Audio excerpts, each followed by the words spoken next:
Servisu Sau de Munsipiu exige Ministério Transporte e Komunikasaun atu responde lalais pedidu Ministério Saúde nian konaba utilizasaun Sentru Covid-19 Tasi-Tolu sala baixa moras Dengue.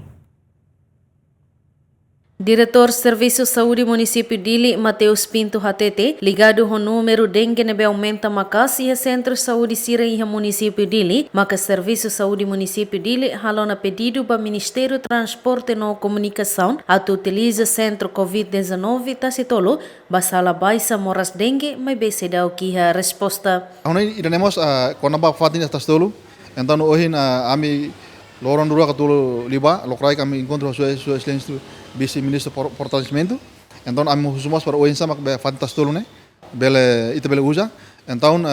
hoje mas amba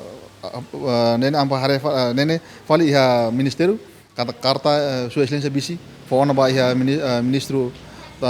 telekomunikasaun. Então karta hoje kopia né ami foto para hoje sama bele facilita para onde ita bele usa e tempo emergency ne tambah sala ita susah tambah Sentru Saúde Sira haune neso ita ia condição mínima ne beke ita ia batu koridor atau barana fali quando ita dia bele tahu kama ita